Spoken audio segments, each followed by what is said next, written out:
Bonjour à tous, aujourd'hui je vais vous montrer un peu du coup ce que j'ai acheté en février. Et on commence du coup avec Ruri Dragon, donc le troisième tome du coup qui est sorti. C'est le dernier que j'ai acheté d'ailleurs, le dernier livre que j'ai acheté. C'est en tranche de vie à l'école, donc c'est assez sympa. En gros c'est quand même assez populaire vu qu'on les trouve dans les grands magasins comme les Super etc. Mais du coup en fait c'est un tranche de vie, du coup on suit ce personnage là qui en fait va apprendre que pendant ses... qu'en fait elle est pas exactement, elle est pas uniquement humaine, elle est à moitié dragon du côté de son père. Et du coup, en fait, ses habilités sont en train de d'arriver pendant qu'elle grandit, quoi, lors de sa puberté, on va dire. Et du coup, elle va devoir apprendre à vivre avec ses pouvoirs qui est en train d'apparaître. Donc c'est un tranche de vie avec ça. C'est assez sympa. Donc là, j'ai montré d'abord ce qui est acheté en français, vu que en vrai, c'est surtout un mois où j'ai acheté des mangas anglais. Après, du coup, on a la sorcière invincible, tueuse de Sam depuis 300 ans. Donc là, du coup, c'est une série fantastique. Du coup, on a Azusa, la personnage principal. Donc là, maintenant, on est le 15e tome, donc c'est assez loin. Mais c'est un peu la même chose, hein. C'est aussi un tranche de vie, mais du coup, en fait, Azusa, elle est allée se faire ressusciter. Du coup, on l'a donné, la déesse lui a donné une maison et puis elle vivait de son côté. Elle est devenue un peu entre guillemets, la déesse protectrice du village qui était à côté, du coup. Et puis après, il y a beaucoup de personnages qu'on visite. Mais du coup, là, c'est le tome 15, donc c'est un peu compliqué à expliquer, parce que là, c'est vraiment très loin. Après, du coup, on a le tome 7 de Magical Revolution, la princesse incarnée et la jeune prodige. Donc c'est un peu dans ces mangas-là où vous voyez au départ, on a un personnage qui normalement avait un mari.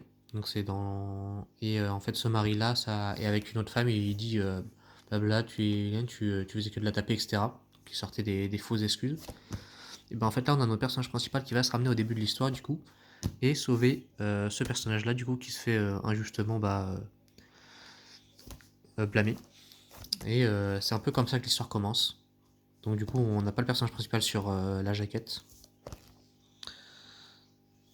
Mais en fait c'est l'histoire en fait de ce personnage là en fait voilà. Et c'est une princesse du coup du royaume. Et elle adore la magie.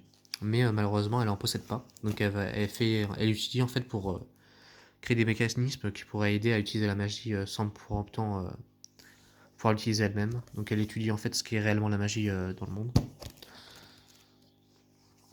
Et puis comme vous l'avez deviné, du coup c'est un peu un isekai du coup vu que c'est un prince à incarner. Et du coup la jeune prodige c'est le personnage qu'elle a aidé au début de l'histoire qui est ici. Après du coup on a déjà fini avec ce qui est en français. Donc on va commencer avec les séries en anglais qui sont assez longues. On a Gabriel Dropout. Donc j'ai jusqu'au tome 9 en soi. Donc en fait j'ai juste pris tous les tomes qui étaient sortis. Donc Gabriel Dropout c'est l'histoire d'anges et de démons qui vont à l'école humaine pour un peu en apprendre un peu plus sur les humains. Donc c'est les meilleurs de leur promo qui y vont. Donc on a Gabriel du coup qui est une des anges et qui est du coup un peu le personnage principal vu qu'elle s'appelle Gabriel justement. Celui-là, je connais pas encore le personnage, donc je suis pas encore allé assez loin pour connaître. Et celle-là, du coup, c'est un autre personnage qu'on connaît là, mais qui apparaît pas dans l'animé, car il y a un animé, mais du coup, il y a pas mal de personnages qu'on voit pas. Vu que l'animé a qu'une saison, je crois qu'il n'y a pas eu de deux saisons. Peut-être qu'il y en a une et du coup, j'ai pas regardé. Mais voilà pour ça. Après, il y a ça, mais du coup, il y a le. Hop, 4 et 5 qui sont à côté. Là, c'est du Yuri. On a ça en France. Donc, mais du coup, c'est du Yuri assez spicy. Du coup, j'ai évité d'ouvrir. Bon, attends, je vais essayer de. Ok. Bon, apparemment j'ai pas de chance, donc je compte que sur des pages que je peux pas montrer, donc on va éviter. Donc c'est arrivé, je l'ai acheté en neuf et puis c'est arrivé avec deux traits, mais bon, ils ont dit qu'ils m'ont renvoyé un autre au final, donc tout va bien. Mais bon, pas eu de chance sur le fait que ce soit arrivé avec des gros traits dessus. Après le prochain du coup c'est un autre isekai, c'est Telescope Reincarnated as a Girl. C'est le tome 18, donc ça commence à avoir pas mal de tomes. J'ai pas encore lu le 17, donc là je vais quand même essayer d'éviter de me spoiler, mais en gros c'est encore un isekai, vous devez deviner. Et ça va être... il y a de l'action, mais aussi des tranches de vie, parce qu'il y a quand même une grande partie, par exemple, où elle va travailler en tant que forgeron, mais forgeron indépendante, donc forgeron indépendante du coup. Et il y a aussi des actions du coup où elle combat des monstres parfois. Donc en fait elle vit sa vie quoi dans un monde fantastique quoi. Donc il y a des moments du coup elle est un peu cuisinière, donc c'est plus tranche de vie en soi, mais il y a pas mal d'actions aussi à des moments, donc c'est un peu un mix des deux, donc c'est ça qui est bien, parce que c'est un peu les skills que je préfère, où il y a vraiment un mix, où il y a vraiment une partie assez grande qui vraiment juste le quotidien du personnage, et également une partie où il y a parfois de l'action. Du coup, il y a un bon mélange des deux.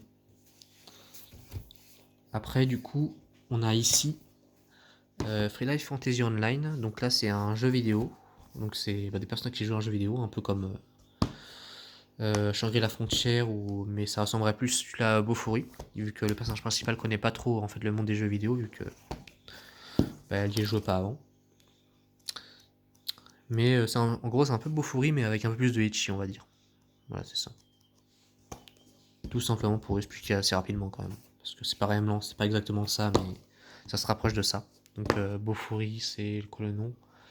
Bofuri, je ne veux pas souffrir, alors j'ai tout mis en défense. Voilà. C'est ça l'autre série qu'on a en France que je peux donner une comparaison avec.